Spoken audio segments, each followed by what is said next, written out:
मेरे प्यारे देशवासियों, नमस्कार। आज मन की बात का 100वां एपिसोड है। मुझे आप सबकी हजारों चिट्ठियां मिली हैं, लाखों संदेश मिले हैं और मैंने कोशिश की है कि ज्यादा से ज्यादा चिट्ठियों को पढ़ पाऊं, देख पाऊं, संदेशों को जरा समझने की कोशिश करूं। आपके पत्र पढ़ते हुए कई बार मैं भावुक हुआ, भावनाओं से भर गया, भावनाओं में बह गया और खुद को फिर संभाल भी लिया। आपने मुझे मन की बात के 100वें एपिसोड पर बधाई दी है, लेकिन मैं सच्चे दिल से कहता हूं, दरअसल बधाई के पात्र तो आप सभी मन की बात के श्रोता हैं, हमारे देशवासी हैं। मन की बात कोटि कोटि भारतीयों के मन की बात है, उनकी भावनाओं का प्रकटीकरण है। साथियों, 3 अक्टूबर 2014 विजयादशमी का वो पर्व था और हम सब ने मिलकर विजयादशमी के दिन मन की बात की यात्रा शुरू की थी। विजयादशमी यानी बुराई पर अच्छाई की जीत का पर्व। मन की बात भी देशवासियों की अच्छाइयों का, सकारात्मकता का एक अनोखा पर्व बन गया है। एक ऐसा पर्व जो हर महीने आता है, जिसका इंतजार हम सभी को होता है। हम इसमें पॉजिटिविटी को सेलिब्रेट करते हैं, हम इसमें पीपल्स पार्टिसिपेशन को भी सेलिब्रेट करते हैं। कई बार यकीन नहीं होता कि मन की बात को इतने महीने और इतने साल गुजर गए। हर एपिसोड अपने आप में खास रहा। हर बार नए उदाहरणों की नवीनता, हर बार देशवासियों की नई सफलताओं का विस्तार। मन की बात में पूरे देश के कोने कोने से लोग जुड़े, हर आयु वर्ग के लोग जुड़े। बेटी बचाओ बेटी पढ़ाओ की बात हो, स्वच्छ भारत आंदोलन हो, खादी के प्रति प्रेम हो या प्रकृति की बात, आजादी का अमृत महोत्सव हो या फिर अमृत सरोवर की बात। मन की बात जिस विषय से जुड़ा वो जन आंदोलन बन गया और आप लोगों ने बना दिया। जब मैंने तत्कालीन अमेरिकी राष्ट्रपति बराक ओबामा के साथ साझा मन की बात की थी, तो इसकी चर्चा पूरे विश्व में हुई थी। साथियों, मन की बात मेरे लिए तो दूसरों के गुणों की पूजा करने की तरह ही रहा है। मेरे एक मार्गदर्शक थे, श्री लक्ष्मण राव जी इनामदार। हम उनको वकील साहब कहा करते थे। वो हमेशा कहते थे कि हमें दूसरों के गुणों की पूजा करनी चाहिए। सामने कोई भी हो, आपके साथ का हो, आपका विरोधी हो, हमें उसके अच्छे गुणों को जानने का, उनसे सीखने का प्रयास करना चाहिए। उनकी इस बात ने मुझे हमेशा प्रेरणा दी है। मन की बात दूसरों के गुणों से सीखने का बहुत बड़ा माध्यम बन गई है। मेरे प्यारे देशवासियों, इस कार्यक्रम ने मुझे कभी भी आपसे दूर नहीं होने दिया। मुझे याद है, जब मैं गुजरात का मुख्यमंत्री था तो वहां सामान्य जन से मिलना जुलना स्वाभाविक रूप से हो ही जाता था। मुख्यमंत्री का कामकाज और कार्यकाल ऐसा ही होता है, मिलने जुलने के अवसर बहुत मिलते रहते हैं। लेकिन 2014 में दिल्ली आने के बाद मैंने पाया कि यहां का जीवन तो बहुत ही अलग है। काम का स्वरूप अलग, दायित्व अलग, स्थितियां परिस्थितियों के बंधन, सुरक्षा का तामझाम, समय की सीमा। शुरुआती दिनों में कुछ अलग महसूस करता था, खाली खाली सा महसूस करता था। 50 साल पहले मैंने अपना घर इसलिए नहीं छोड़ा था कि एक दिन अपने ही देश के लोगों से संपर्क ही मुश्किल हो जाएगा। जो देशवासी मेरा सब कुछ है, मैं उनसे ही कट करके जी नहीं सकता था। मन की बात ने मुझे इस चुनौती का समाधान दिया, सामान्य मानवी से जुड़ने का रास्ता दिया। पदभार और प्रोटोकॉल व्यवस्था तक ही सीमित रहा और जनभाव कोटि कोटि जनों के साथ मेरे भाव विश्व का अटूट अंग बन गया। हर महीने मैं देश के लोगों के हजारों संदेशों को पढ़ता हूं। हर महीने मैं देशवासियों के एक से एक अद्भुत स्वरूप के दर्शन करता हूं। मैं देशवासियों के तप त्याग की पराकाष्ठा को देखता हूं, महसूस करता हूं। मुझे लगता ही नहीं है कि मैं आपसे थोड़ा भी दूर हूं। मेरे लिए मन की बात ये एक कार्यक्रम नहीं है। मेरे लिए एक आस्था, पूजा, व्रत है। जैसे लोग ईश्वर की पूजा करने जाते हैं तो प्रसाद की थाल लाते हैं, मेरे लिए मन की बात ईश्वर रूपी जनता जनार्दन के चरणों में प्रसाद की थाल की तरह है। मन की बात मेरे मन की आध्यात्मिक यात्रा बन गया है। मन की बात स्व से समष्टि की यात्रा है। मन की बात अहम से वयम की यात्रा है। यह तो मैं नहीं तू ही इसकी संस्कार साधना है। आप कल्पना करिए, मेरा कोई देशवासी 40-40 साल से निर्जन पहाड़ी और बंजर जमीन पर पेड़ लगा रहा है। कितने ही लोग 30-30 साल से जल संरक्षण के लिए बावड़ियां और तालाब बना रहे हैं, उसकी साफ सफाई कर रहे हैं। कोई 25-30 साल से निर्धन बच्चों को पढ़ा रहा है, कोई गरीबों की इलाज में मदद कर रहा है। कितनी ही बार मन की बात में इनका जिक्र करते हुए मैं भावुक हो गया हूं। आकाशवाणी के साथियों को कितनी ही बार इसे फिर से रिकॉर्ड करना पड़ा है। आज पिछला कितना ही कुछ आंखों के सामने आए जा रहा है।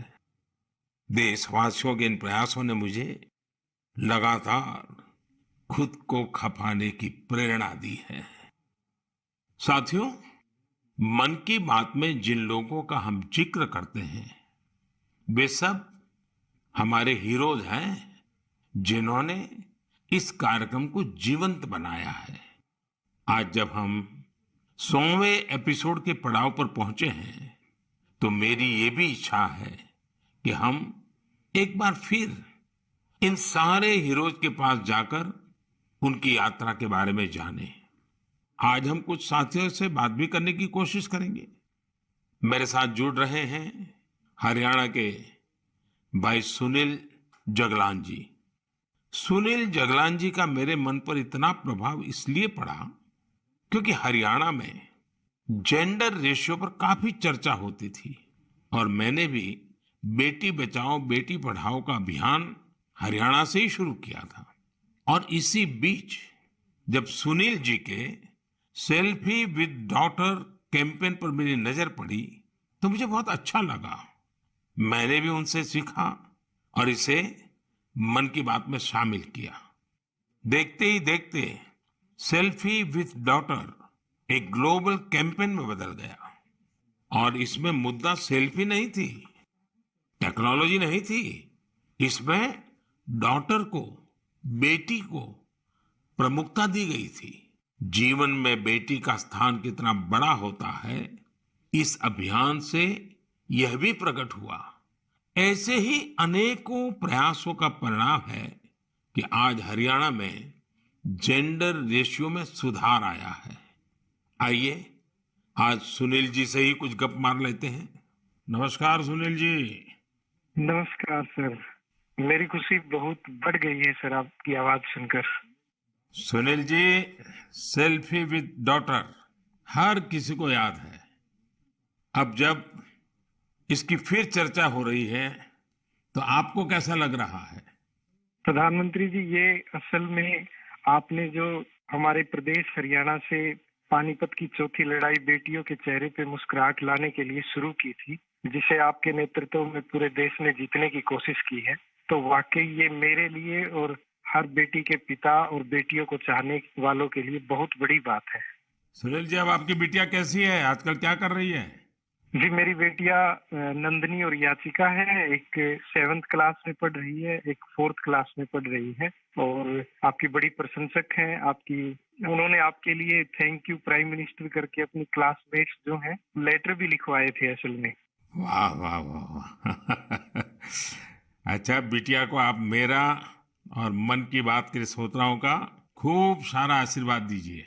बहुत बहुत शुक्रिया जी, आपकी वजह से देश की बेटियों के चेहरे पे लगातार मुस्कान बढ़ रही है। बहुत बहुत धन्यवाद सुनील जी। जी शुक्रिया।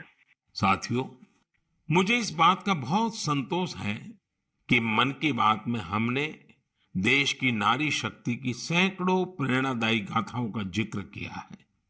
चाहे हमारी सेना हो या फिर खेल जगत हो, मैंने जब भी महिलाओं की उपलब्धियों पर बात की है उसकी खूब प्रशंसा हुई है। जैसे हमने छत्तीसगढ़ के देउर गांव की महिलाओं की चर्चा की थी। ये महिलाएं स्वयं सहायता समूहों के जरिए गांव के चौराहों, सड़कों और मंदिरों की सफाई के लिए अभियान चलाती हैं। ऐसे ही तमिलनाडु की वो आदिवासी महिलाएं जिन्होंने हजारों इको फ्रेंडली टेराकोटा कप्स निर्यात किए, उनसे भी देश ने खूब प्रेरणा ली। तमिलनाडु में ही 20,000 महिलाओं ने साथ आकर वेल्लोर में नाग नदी को पुनर्जीवित किया था। ऐसे कितने ही अभियानों को हमारी नारी शक्ति ने नेतृत्व दिया है और मन की बात उनके प्रयासों को सामने लाने का मंच बना है। साथियों, अब हमारे साथ फोन लाइन पर एक और सज्जन मौजूद है। इनका नाम है मंजूर अहमद। मन की बात में जम्मू कश्मीर की पेंसिल स्लेट्स के बारे में बताते हुए मंजूर अहमद जी का जिक्र हुआ था। मंजूर जी, कैसे हैं आप? थैंक यू सर, बड़े अच्छे से है सर। मन की बात के इस 100वें एपिसोड में आपसे बात करके मुझे बहुत अच्छा लग रहा है। Thank you sir. अच्छा, ये पेंसिल स्लेट्स वाला काम कैसा चल रहा है? बहुत अच्छे से चल रहे हैं सर, बहुत अच्छे से। जब से सर आपने हमारी बात मन की बात में कही सर, तब से बहुत काम बढ़ गया सर, और दूसरों को भी रोजगार यहाँ बहुत बड़ा है इस काम में। कितने लोगों को अब रोजगार मिलता होगा? अभी मेरे पास 200 प्लस है। अरे वाह। मुझे बहुत खुशी हुई। जी सर, जी सर। अभी 1-2 महीने में अभी मैं इसको एक्सपांड कर रहा हूँ कि और 200 लोगों को रोजगार बढ़ जाएगा सर। वाह वाह वाह। देखिए मंजूर जी, जी सर। मुझे बराबर याद है, और उस दिन आपने मुझे कहा था कि ये एक ऐसा काम है जिसकी न कोई पहचान है, न स्वयं की पहचान है, और आपको बड़ी पीड़ा भी थी, और इस वजह से आपको काफी बड़ी मुश्किलें होती थी, वो भी आप कह रहे थे। लेकिन अब तो पहचान भी बन गई और 200 से ज्यादा लोगों को रोजगार दे रहे हैं, जी सर, जी सर। और नया एक्सपांशन करके और 200 लोगों को रोजगार दे रहे हैं। ये तो बहुत खुशी की खबर दी आपने। एवं सर, यहाँ पे जो फार्मर है सर, उनका भी बहुत बड़ा इसमें फायदा मिला सर। तब से हाँ हाँ। 2000 का ट्री बेचते थे, अभी वही ट्री 5000 तक पहुंच गया सर। इतनी डिमांड बढ़ गई सर इसमें तब से, और अपनी पहचान भी बन गई। इसमें बहुत से आर्डर है अपने पास सर। अभी मैं आगे 1-2 महीने में और एक्सपेंड करके और 200-250 2-4 गाँव में जितने भी लड़के लड़की हैं इसमें एडजस्ट हो सकता है, उनका भी रोजी रोटी चल सकता है सर। देखिए मंजूर जी, वोकल फॉर लोकल की ताकत कितनी जबरदस्त है, आपने धरती पर उतार के दिखा दिया है। जी सर, जी सर। मेरी तरफ से आपको और गांव के सभी किसानों को और आपके साथ काम कर रहे हैं सभी साथियों को भी मेरी तरफ से बहुत बहुत शुभकामनाएं। धन्यवाद भैया। धन्यवाद सर। साथियों, हमारे देश में ऐसे कितने ही प्रतिभाशाली लोग हैं जो अपनी मेहनत के बलबूते ही सफलता के शिखर तक पहुंचे हैं। मुझे याद है विशाखापट्टनम के वेंकट मुरली प्रसाद जी ने एक आत्मनिर्भर भारत चार्ट शेयर किया था। उन्होंने बताया था कि वो कैसे ज्यादा से ज्यादा भारतीय प्रोडक्ट्स ही इस्तेमाल करेंगे। जब बेतिया के प्रमोद जी ने एलईडी बल्ब बनाने की छोटी यूनिट लगाई, या गढ़ मुक्तेश्वर के संतोष जी ने मैट्स बनाने का काम किया, मन की बात ही उनके उत्पादों को सबके सामने लाने का माध्यम बना। हमने मेक इन इंडिया के अनेक उदाहरणों से लेकर स्पेस स्टार्टअप्स तक की चर्चा मन की बात में की है। साथियों, आपको याद होगा, कुछ एपिसोड पहले मैंने मणिपुर की बहन विजय शांति देवी जी का भी जिक्र किया था। विजय शांति जी कमल के रेशों से कपड़े बनाती हैं। मन की बात में उनके इस अनोखे इको फ्रेंडली आइडिया की बात हुई तो उनका काम और पॉपुलर हो गया। आज विजय शांति जी फोन पर हमारे साथ हैं। नमस्ते Vijay Shanti ji, how are you? Sir, I am fine. And how is your work going on? Sir, still working along with my 30 women. In such a short period, you have reached 30% team. Yes, sir. This year also more expand with 100 women in my area. So your target is 100 women. Yeah, 100 women. And now people are familiar with this lotus stem fiber. Yes, sir. Everyone know from Man Ki Baat program all over India. So now it's very popular. Yeah, sir. From Prime Minister Man Ki Baat program, everyone knows about the lotus fiber. So now you got the market also.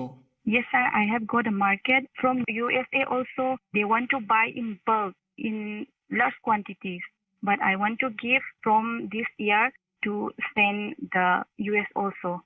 So now you are exporter. Yes, sir. From this year, I export our product made in India, lotus fiber. So when I say vocal for local and now local for global. Yes, sir. I want to reach my product all over the globe of world. So congratulations and wish you best luck. Thank you, sir. Thank you. Thank you, Vijaya Shanti. Thank you, sir. साथियों, मन की बात की एक और विशेषता रही है। मन की बात के जरिए कितने ही जन आंदोलन ने जन्म भी लिया है और गति भी पकड़ी है। जैसे हमारे खिलौने, हमारी टॉय इंडस्ट्री को फिर से स्थापित करने का मिशन मन की बात से ही तो शुरू हुआ था। भारतीय नस्ल के श्वान, हमारे देशी डॉग्स, उसको लेकर जागरूकता बढ़ाने की शुरुआत भी तो मन की बात से ही की थी। हमने एक और मुहिम शुरू की थी कि हम गरीब छोटे दुकानदारों से मोलभाव नहीं करेंगे, झगड़ा नहीं करेंगे। जब हर घर तिरंगा मुहिम शुरू हुई, तब भी मन की बात ने देशवासियों को इस संकल्प से जोड़ने में खूब भूमिका निभाई। ऐसे हर उदाहरण समाज में बदलाव का कारण बने हैं। समाज को प्रेरित करने का ऐसे ही बीड़ा प्रदीप सांगवान जी ने भी उठा रखा है। मन की बात में हमने प्रदीप सांगवान जी की हीलिंग हिमालयज अभियान की चर्चा की थी। वो फोन लाइन पर हमारे साथ हैं।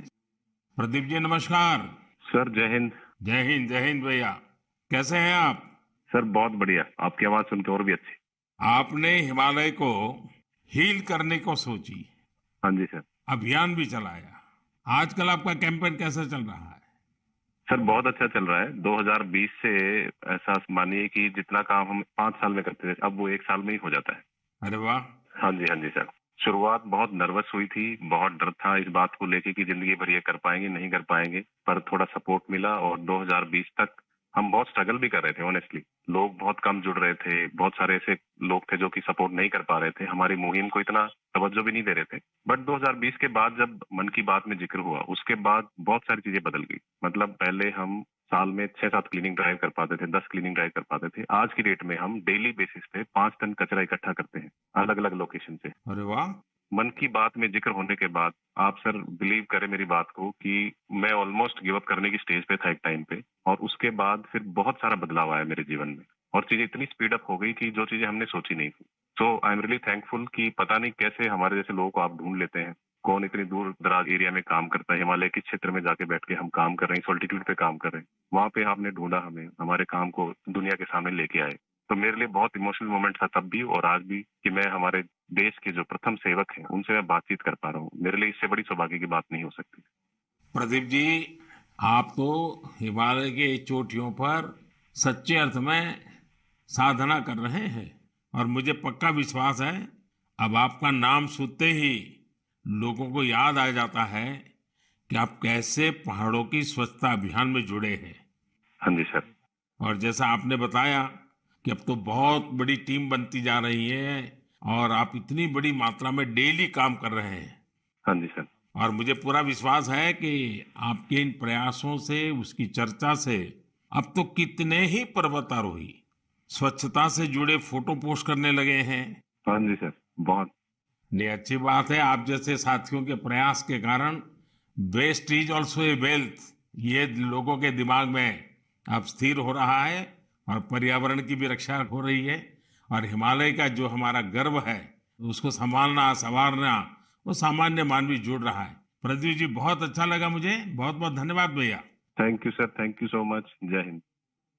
साथियों, आज देश में टूरिज्म बहुत तेजी से ग्रो कर रहा है।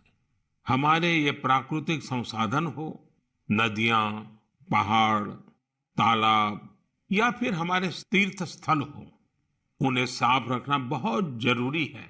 ये टूरिज्म इंडस्ट्री की बहुत मदद करेगा। पर्यटन में स्वच्छता के साथ साथ हमने इनक्रेडिबल इंडिया मूवमेंट की भी कई बार चर्चा की है।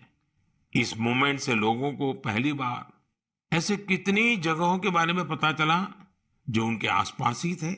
मैं हमेशा ही कहता हूं कि हमें विदेशों में टूरिज्म पर जाने से पहले हमारे देश के कम से कम 15 टूरिस्ट डेस्टिनेशन पर जरूर जाना चाहिए।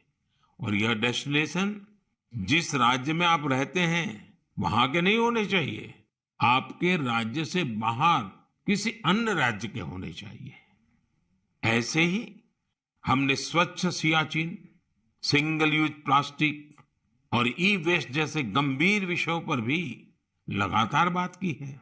आज पूरी दुनिया पर्यावरण के जिस इशू को लेकर इतना परेशान है, उसके समाधान में मन की बात का ये प्रयास बहुत अहम है। साथियों, मन की बात को लेकर मुझे इस बार एक और खास संदेश यूनेस्को की डीजी ऑद्रे ऑजुले का आया है। उन्होंने सभी देशवासियों को 100 एपिसोड की इस शानदार जर्नी के लिए शुभकामनाएं दी हैं। साथ ही उन्होंने कुछ सवाल भी पूछे हैं। आइए पहले यूनेस्को की डीजी के मन की बात सुनते हैं। Namaste, Excellency, dear Prime Minister. On behalf of UNESCO, I thank you for this opportunity to be part of the 100th episode of the Man Ki Baat radio broadcast. UNESCO and India have a long common history. We have very strong partnerships together in all areas of our mandate: education, science, culture, and information. And I would like to take this opportunity today to talk about the importance of education. UNESCO is working with its member states to ensure that everyone in the world has access to quality education by 2030. With the largest population in the world, could you please explain the Indian way to achieving this objective? UNESCO also works to support culture and protect heritage. And India is chairing the G20 this year. World leaders will be coming to Delhi for this event. Excellency, how does India want to put culture and education at the top of the international agenda? I once again thank you for this opportunity and convey my very best wishes through you to the people of India. À bientôt. Merci beaucoup. Thank you, Excellency.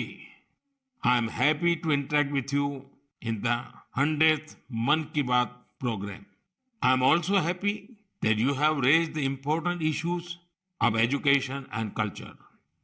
साथियों, UNESCO की DG ने education और cultural preservation यानी शिक्षा और संस्कृति संरक्षण को लेकर भारत के प्रयासों के बारे में जानना चाहा है। ये दोनों ही विषय मन की बात के पसंदीदा विषय रहे हैं। बात शिक्षा की हो या संस्कृति की, उसके संरक्षण की बात हो या संवर्धन की, भारत की यह प्राचीन परंपरा रही है। इस दिशा में आज देश जो काम कर रहा है वो वाकई बहुत सराहनीय है। नेशनल एजुकेशन पॉलिसी हो या क्षेत्रीय भाषा में पढ़ाई का विकल्प हो, एजुकेशन में टेक्नोलॉजी इंटीग्रेशन हो, आपके ऐसे अनेक प्रयास देखने को मिलेंगे। वर्षों पहले गुजरात में बेहतर शिक्षा देने और ड्रॉप आउट रेट्स को कम करने के लिए गुणोत्सव और शाला प्रवेश उत्सव जैसे कार्यक्रम जन भागीदारी की एक अद्भुत मिसाल बन गए थे। मन की बात में हमने ऐसे कितने ही लोगों के प्रयासों को हाईलाइट किया है जो निस्वार्थ भाव से शिक्षा के लिए काम कर रहे हैं। आपको याद होगा, एक बार हमने ओडिशा में ठेले पर चाय बेचने वाले स्वर्गीय डी प्रकाश राव जी के बारे में चर्चा की थी, जो गरीब बच्चों को पढ़ाने के मिशन में लगे हुए थे। झारखंड के गांवों में डिजिटल लाइब्रेरी चलाने वाले संजय कश्यप जी हो, कोविड के दौरान ई लर्निंग के जरिए कई बच्चों की मदद करने वाली हेमलता एनके जी हो, ऐसे अनेक शिक्षकों के उदाहरण हमने मन की बात में लिए हैं। हमने कल्चरल प्रिजर्वेशन के प्रयासों को भी मन की बात में लगातार जगह दी है। लक्षद्वीप का कुम्मेल ब्रदर्स चैलेंजर्स क्लब हो या कर्नाटका के क्वेमश्री जी कला चेतना जैसे मंच हो, देश के कोने कोने से लोगों ने मुझे चिट्ठी लेकर ऐसे उदाहरण भेजे। हमने उन 3 कॉम्पिटिशन्स को लेकर भी बात की थी जो देशभक्ति पर गीत, लोरी और रंगोली से जुड़े थे। आपको ध्यान होगा, एक बार हमने देश भर के स्टोरी टेलर्स से स्टोरी टेलिंग के माध्यम से शिक्षा की भारतीय विधाओं पर चर्चा की थी। मेरा अटूट विश्वास है कि सामूहिक प्रयास से बड़ा बदलाव लाया जा सकता है। इस साल हम जहां आजादी के अमृतकाल में आगे बढ़ रहे हैं, वहीं G20 की अध्यक्षता भी कर रहे हैं। यह भी एक वजह है कि एजुकेशन के साथ साथ डाइवर्स ग्लोबल कल्चर्स को समृद्ध करने के लिए हमारा संकल्प और मजबूत हुआ है। मेरे प्यारे देशवासियों, हमारे उपनिषदों का एक मंत्र सदियों से हमारे मानस को प्रेरणा देता आया है। चरैवेति चरैवेति चरैवेति, चलते रहो चलते रहो चलते रहो। आज हम इसी चरैवेति चरैवेति की भावना के साथ मन की बात का 100वां एपिसोड पूरा कर रहे हैं। भारत के सामाजिक ताने बाने को मजबूती देने में मन की बात किसी भी माला के धागे की तरह है जो हर मनके को जोड़े रखता है। हर एपिसोड में देशवासियों के सेवा और सामर्थ्य ने दूसरों को प्रेरणा दी है। इस कार्यक्रम में हर देशवासी दूसरे देशवासी की प्रेरणा बनता है। एक तरह से मन की बात का हर एपिसोड अगले एपिसोड के लिए जमीन तैयार करता है। मन की बात हमेशा सद्भावना, सेवा भावना और कर्तव्य भावना से ही आगे बढ़ा है। आजादी के अमृत काल में यही पॉजिटिविटी देश को आगे ले जाएगी, नई ऊंचाई पर ले जाएगी। और मुझे खुशी है कि मन की बात से जो शुरुआत हुई वो आज देश की नई परंपरा भी बन रही है। एक ऐसी परंपरा जिसमें हमें सबका प्रयास की भावना के दर्शन होते हैं। साथियों, मैं आज आकाशवाणी के साथियों को भी धन्यवाद दूंगा जो बहुत धैर्य के साथ इस पूरे कार्यक्रम को रिकॉर्ड करते हैं। वो ट्रांसलेटर्स जो बहुत ही कम समय में बहुत तेजी के साथ मन की बात का विभिन्न क्षेत्रीय भाषाओं में अनुवाद करते हैं, मैं उनका भी आभारी हूं। मैं दूरदर्शन के और माय गॉव के साथियों को भी धन्यवाद देता हूं। देश भर के टीवी चैनल्स, इलेक्ट्रॉनिक मीडिया के लोग जो मन की बात को बिना कॉमर्शियल ब्रेक के दिखाते हैं, उन सभी का मैं आभार व्यक्त करता हूं। और आखिरी में मैं उनका भी आभार व्यक्त करूंगा जो मन की बात की कमान संभाले हुए हैं, भारत के लोग, भारत में आस्था रखने वाले लोग। ये सब कुछ आपकी प्रेरणा और ताकत से ही संभव हो पाया है। साथियों, वैसे तो मेरे मन में आज इतना कुछ कहने को है कि समय और शब्द कि आप सब मेरे भावों को समझेंगे, मेरी भावनाओं को समझेंगे। आपके परिवार के ही एक सदस्य के रूप में मन की बात के सहारे आपके बीच में रहा हूं, आपके बीच में रहूंगा। अगले महीने हम एक बार फिर मिलेंगे, फिर से नए विषयों और नई जानकारियों के साथ देशवासियों की सफलताओं को सेलिब्रेट करेंगे। तब तक के लिए मुझे विदा दीजिए और अपना और अपनों का खूब ख्याल रखिए। बहुत बहुत धन्यवाद। नमस्कार।